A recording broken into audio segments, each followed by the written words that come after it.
Hello and welcome to Voice of the Fat Mantis. You're watching my Strange New Worlds Episode 4 review, Memento Mori. That is the title of the episode, which is a Latin phrase which means remember, you too shall die someday.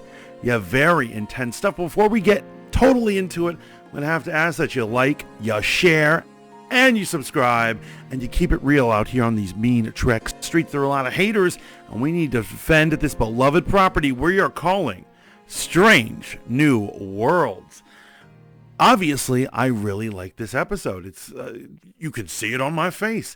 I thought it was well crafted. It was a final departure where they finally do an action one, and the show is doing a wonderful job of making sure that every episode is incredibly distinct. This one is totally distinct, as even though it dives more into Noonien-Singh's background and stories we've already heard, her history with the Gorn, it is told in almost something that borders somewhere between a thriller and a horror piece. And it is very well done. Finally, our Enterprise guys, this is the first time I've ever felt in this show that their lives were truly in danger. Even though we know the fate of at least 3 or 4 of them, maybe even 5. But we now see what it's like when they're on the back foot. They're in retreat and they're running scared from the Gorn. The plot, put simply, is it starts off at the Federation Remembrance Day. That's a day where everyone has a symbol or a button of a ship that has been lost that they know. Either they're a colonist, a space explorer, or a galactic peacekeeper. Whatever it is, we all know somebody who's died in the space trade. Time to remember them. It's the space equivalent of Memorial Day. And Noonien-Singh, although has probably lost the most people out of anyone in her backstory, refuses to participate because she likes to forget about the dead and just move on, which of course psychologically she's unable to do. They go to a colony that seems to be attacked, and they're being toyed with by some unknown alien race that uses a strange type of cloak, more of an illusionary based system than anything. It turns out to be the Gorn, and they turn out to be crazy, horrible hunters who are hunting the Enterprise. The Enterprise then has to hide within the realm of a brown dwarf. For those of you not in the know for astronomy, that is a sun, and when it's finally exhausted, it either turns into a brown dwarf, which means or it goes supernova. This one, luckily, is there for them to be a hiding place. High pressure, high heat in there, and they're hiding within it. Problem is, this thing is being eaten up by a black hole. It's one of those situations you can only get into when you're in outer space. The Gorn are relentless. The ship is damaged, and what we end up getting is a truly ensemble piece. And although the A story was mainly Noonien-Singh, and the B story was mostly Hammer and Yahara, I would actually say that every character gets great characterization, and meaning you learn something about them. Whether you see the funny side of Nurse Chapel, the heroic side of number 1, or you see the truly father-like figure that Pike is. When he thought that Uhura and Hammer had actually died, you saw the pain on his face. It really felt like he lost his children. You also get to see on him, and I think it was beautifully acted, the weight of losing people under your command, which sometimes I gotta say old Trek kind of skips over. They're like, uh-oh, the red shirts are dead. And then they just move on. They don't even shrug. Let's get real, they don't shrug. We get to see some side of every character, and I absolutely adore this episode. I think the episodes are just getting better and better and better. This is certainly my favorite so far, but who knows? We haven't seen episode 5 yet. Now, they do something really, really good. Well, one, they have Nurse Chapel deliver that line. If I can't get audio of it, it's her saying, it's going to be painful. It's like giving birth to a baby through your mouth. That is just bizarre and adorable. And then the other thing that they do is they never show the Gorn. I'm glad that they are working up to actually showing the Gorn. We've seen their ships. We see one of their colony ships.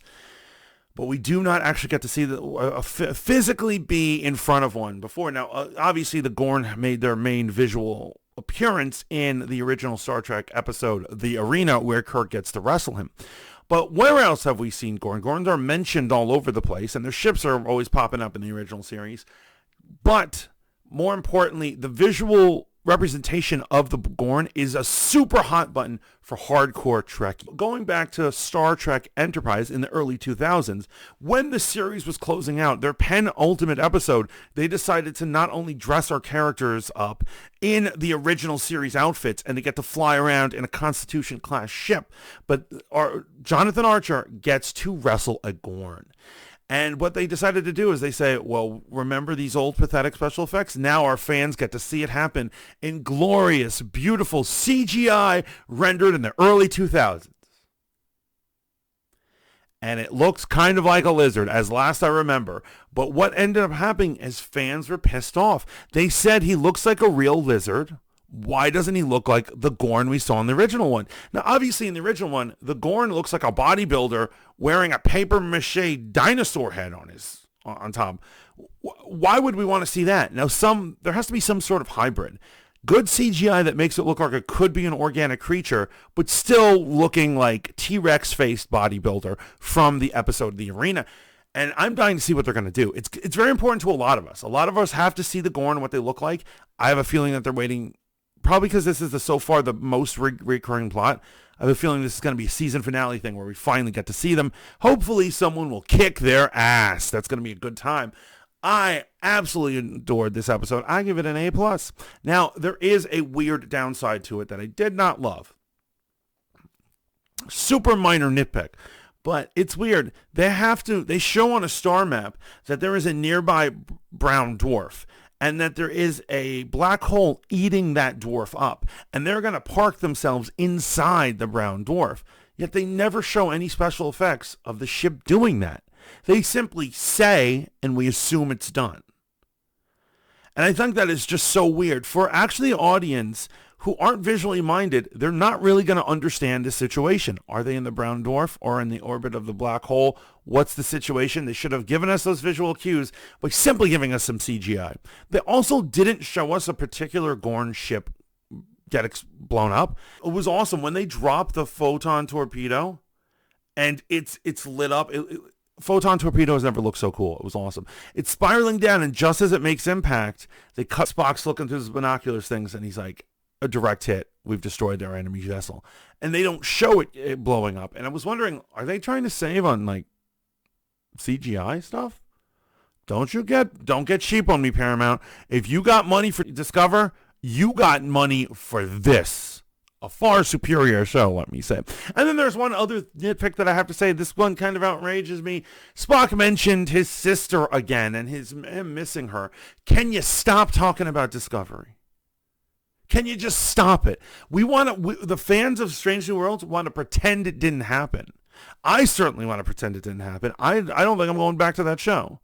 But I just wish they would stop connecting it by making those lines. I know it's just one line, but I was like, oh, God, don't bring up Burnham. I'm done with Burnham. I'm done with that whole scene. But anyways, now, before I close out, there's one last thing I got to get in. Now, apparently, some of you have felt that I have been unfair because last episode, I gave this image. And this image was where I was talking about how beautiful the actresses of Strange New Worlds are.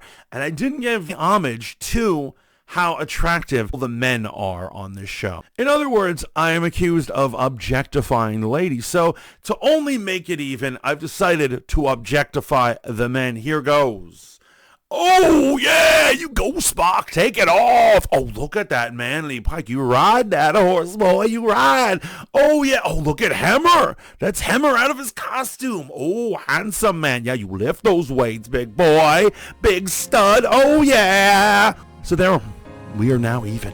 Everyone has been objectified equally.